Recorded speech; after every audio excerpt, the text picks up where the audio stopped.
Well, apparently it's illegal to poodle at Anthrocon this year. Do you know that? Well, not really. It's not banned per se, but there is a real restriction about which we will talk today. Hi everyone, this is Zai the Fox, and welcome to a brand new video. First of all, let me clarify the clickbait from the title. I mean, of course, Siley, you're making clickbait. Poodling is neither banned in the parade nor in the convention. Having said that, I resume. Why is everyone going crazy over this year's change of rules in the Anthrocon's fursuit parade? Well, a bit of context to bear in mind. Anthrocon, apart from the fact that it's my favorite convention of all times, even if I have never attended, is one of the largest furry events in the world. Just running in second place after Furry Week in Atlanta, this Pittsburgh convention mobilizes the whole city, and it's remarkably known by its fursuit parade, where thousands gather to walk down the venue street and interact with the citizens of the town. So much so that last year's fursuit parade alone had a total tally of 3,371 fursuiters, all of whom were walking down the streets around the convention center. This detail is what I want you to have in mind for the rest of the video, since it will be crucial to understand one of the main reasons why this year's Anthrocon decided to modify one of the most important rules of this activity. Pittsburgh has been invaded by a rare species with its own unique animal instincts. Now let's talk about what seems to be the core issue behind the decision, and that is overcrowding. It's of public knowledge that the parade, a fursuit parade of more than 3,000 people is obviously overcrowded. Last year's Anthrocon fursuit parade had those amazing numbers, and to be fair, that's a lot, like a lot. If you've ever seen the footage, it's honestly super heartwarming. In my opinion, it's one of the most heartwarming moments of the convention, but also kind of chaotic in a way. And that isn't just a little walk down the streets. It's Pittsburgh in early July under the blazing summer sun. Fursuits get really hot. So imagine waiting in line to get into the parade already puts you at risk of overheating. And if you're stuck behind a group of, for example, non-fursuiters or cosplayers who aren't even in animal costumes, well, I do get the feeling that you're gonna get frustrated, of course. That's why Anthrocon staff decided to implement a pre-registration system for the parade this year, especially for fursuiters. By registering, you will be told if your fursuit or your attire that goes with your fursuit is compliant with the rules of the parade, and the number of participants is in a way filtered. The most remarkable thing here is that people will be dressing accordingly to meet people in the streets. This rule puts a regulation on safe for work attire, which is paramount when interacting not only with adults, but most importantly with kids. Yet, more importantly, I would say that they clarified that the goal is to make this a better experience for our fursuiters and the viewers. And that makes sense, doesn't it? I mean, the parade is literally called the Fursuit Parade, not the general cosplay block walk. So, from an organizational perspective, it's not crazy to want to prioritize those who are fully dressed as anthropomorphic animals in 30 degrees weather, safety goes first, right? But here's where the things get a bit tricky. On the one hand, by reducing the number of participants, you are making sure fursuiters have a more immersive experience, and in a way, they are exposed to dangerous temperatures for a shorter period of time. But on the other hand, others can feel left out, and that's completely valid. So this isn't just about logistics in a way. Yeah, they have a core role, but it's also about the feelings that this whole change transmits.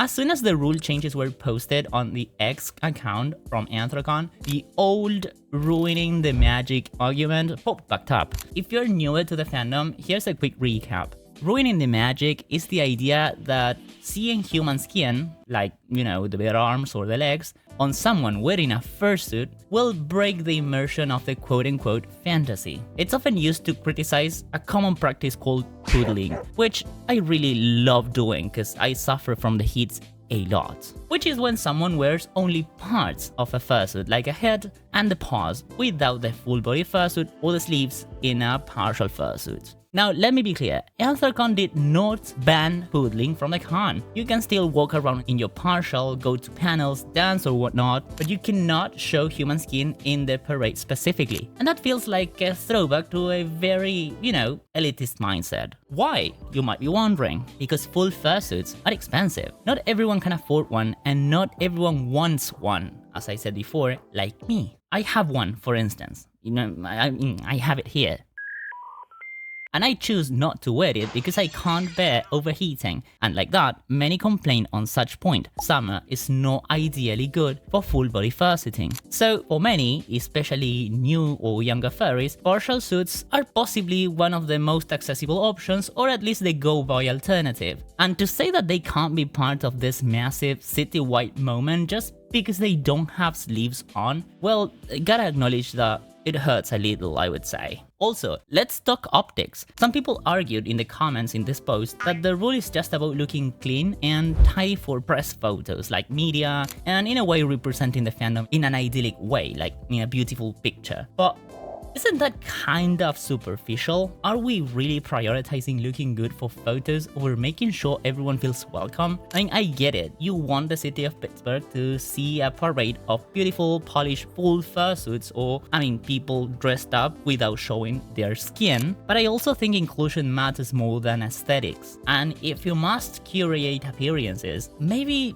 do it through a photo shoot section exclusive for full body fursuits, if you know what I mean. Not the parade itself, but I guess the block party is a good alternative for those who don't want to follow this new rule. Again, it's a nice alternative since you can have a little more fun and be more comfortable in the shades rather than under the sun in the parade, and you can poodle there. But again, feelings matter, and for many, the fursuit parade has a special place in their hearts, I would say. So after saying all of that, what could be said? Let's think about what this decision could lead to. On paper, yes, restricting parade access to full fursuits is a misleading statement. Partial fursuiters can join provided that they cover their human skin with clothes or appropriate gear, like I am doing for this video. However, a direct consequence might be a possibly significant drop on crowding. Well, there you go. Mission accomplished is what they wanted, to reduce the number of participants in the parade. But at what cost? You might end up with fewer people wanting to participate at all. Not because they are excluded, but because they feel unwanted. A lot of partial fursuiters are now expressing disappointment.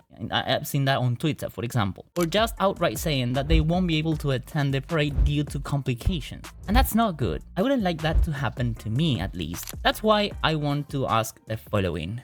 What could have been done differently? Well, honestly, a better solution might have been to create a limited number of slots, available only to fursuiters of any kind, full, partial, whatever, and once those slots are filled, that's it, you cap it. That way, the focus stays on fursuiters, but you don't have to start drawing weird exclusionary lines about skin or sleeves. Do you want to go the extra mile? Well, you could also charge for tickets to participate in the parade. You limit the number of participants, because the one who wants to pay for it will do it, and the ones who don't, they won't. And on top of that, you raise extra money to donate to the charity of the convention. So it's like a win-win situation. Controversial, but beneficial. Because when you say, and let's go back to the idea of the rule, not the what you do, but the how you do it. When you say no visible skin, you're not just organizing, you are sending a message. Whether intentional or not, it's a message that says, hey, you're not good enough unless you look in a certain way. Even if you don't mean that, that's the message that some people might receive. And that, let me tell you, is a tough pill to swallow, especially in a fandom that prides itself on self-expression and freedom to be whoever or whatever you want to be. So were the changes at Anthrocon this year well-intentioned? Well, from my perspective, yeah, absolutely. I believe the staff really are trying to prevent accidents, reduce heat-related risks, and make the parade more manageable. And I fully respect that, even if it looks as if they are worried about aesthetics rather than safety, as many were claiming in the comments. But I also think there's room to question how these rules were rolled out and how they might be perceived. Because sometimes, as I said before, it's not what you do, but how you do it. Saying poodling isn't allowed in the parade might help logistically, but emotionally, it kind of stings. It revives old wounds from, past debates over ruining the magic and what that is, and many feel sidelined, from something they love, like fursuiting. I mean, I am going to attend my first furry convention this year, and I have already decided not to take my full body fursuit because I want to enjoy the con basically, not suffer through it. Nonetheless, and at the end of the day, I'm just a fox with a camera sharing my thoughts. Who am I to question Anthrocon staff? They sure know what they are doing, and they've been running one of the best conventions in the world for decades now. This video isn't here to bash them, it's just here to start a conversation about safety, yeah, but also about visibility, accessibility, and what it really means to be included. I am very fond of this convention, and I hope someday I can attend, but for sure, the parade issue could have been organized differently. What you guys think about all this? Tell me what you think about this whole situation in the comments. I make sure to read all of them because your opinions are very interesting for me, and I can learn from you as much as you can learn from me. So if you enjoyed this video, drop a like, subscribe, and share it with your friends if you want to. This channel grows solely on your interactions, and I am glad I have been able to connect with so many wholesome people like you guys. So take good care of yourselves, and see you guys in the next one. Meow!